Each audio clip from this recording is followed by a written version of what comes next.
What's going on, people? Don't you hate when a show takes so long to bring out the new season that you forget what happened last? Well, we've got you covered. I'm Levita Josue. And I'm Antonio Ache. And this is Comrom, where we do nerdy reviews with the occasional booze. The more intense DC shows have a really bad habit of leaving too much time in between seasons. Not everyone is nerdy enough to have memorized all of it. So, for those out there who want to be caught up but didn't have the time to rewatch everything, we're going to recap season 2 for you right now. If you don't remember season 1 and you want to catch up on that first, look for the link up here in the card and also down in the description. We have a few in-depth episode breakdowns from the season as well, so feel free to check those out as the links will also be included. There was a bunch of controversy over the end of season 1, and they figured that the best way was just to quickly finish it up at the start of this one. I remember that, and I was pissed off about that. So it all begins where we left off with Raven saving the other Titans from her father and then beating him in a faster fight scene than Doc Strange versus Dormammu. One of the coolest things to happen here, other than getting to see a live-action miniature version of Trigon, is that we get to see Gar change into something other than a tiger for once. I mean, it was only for a second, but it counts. At the end of the episode, Robin trolls some news reporter by exclaiming that the Titans are back, baby!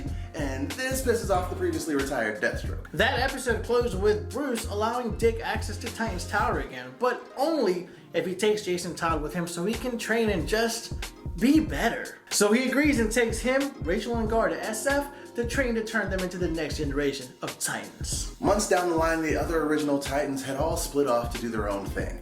Hank and Don left the vigilante game again, while Donna and Corey are hunting down Shimmer with some intel from Roy Harper. Even though we don't get a chance to see him at all, it's nice to know that Red Arrow is still in the game and might even show up in future seasons. Comment below the names of any other Teen Titans alumni that you'd like to see pop up in the series. Although the younger heroes have been training in hand-to-hand combat, Rachel begins to lose control of the magical swirling liquid that she calls powers. The group is trying not to let their mentor find out about this fact when they see Rose on the news getting into it with San Fran's police. It's at this point that Dick decides to bring her to the tower after watching her Jedi jump away from the cops. Elsewhere, Hank and Dawn are living the life, rehabilitating a young addict friend with the restorative powers of being a ranch hand. Until Hank finds out that Dove is still active and taking out meth labs in the area. They argue about the reason that they really needed to step away from the life before being interrupted by their young friend who was sent as an explosive calling card from Dr. Light. Hank and Dawn call the others to warn them that Dr. Light is coming for them, and they all decide to reunite to take him down. Not knowing that he and Deathstroke are actually working together, the Titans do exactly what he wants them to do.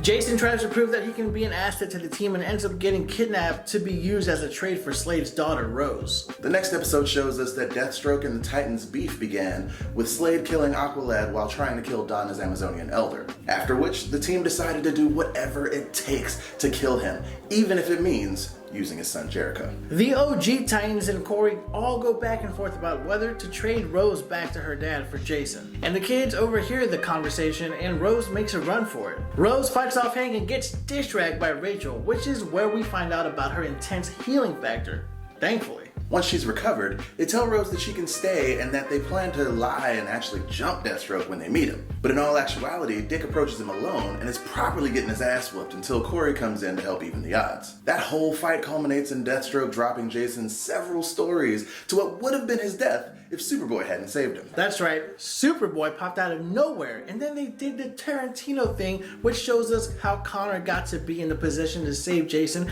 in the first place. This all included his breakout from Cadmus and his tour with his test tube mommy before going on the run, saving Jason, and being shot by Mercy Graves afterwards. The next episode is kind of whack, because Dick obviously had a concussion or something and was hallucinating Bruce the whole time. But it was a very quippy, not quite Bruce Wayne version that was a whole distraction from him trying to get back at Slade. He then talked Jason down off a ledge by explaining who Jericho was and admitting to him and the rest of the team that he is responsible for Jericho's death. Apparently they can only be interesting when they split up.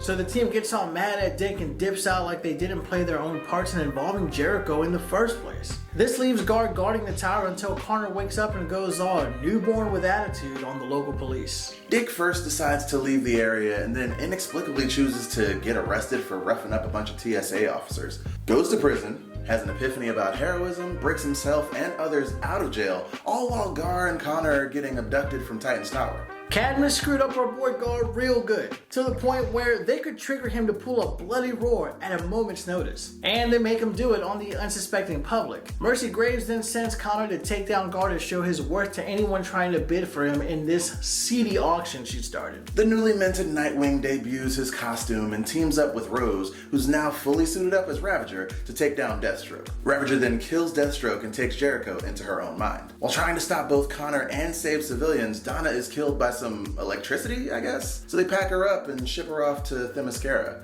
with Rachel, because all of a sudden outsiders are allowed? I don't know. Just like the beginning of the season, the pacing is really fast at this point, as we see Jason leave the team as well, and Corey's sister, Blackfire, come to Earth and body snatch some rando and leave her kids stranded at the supermarket.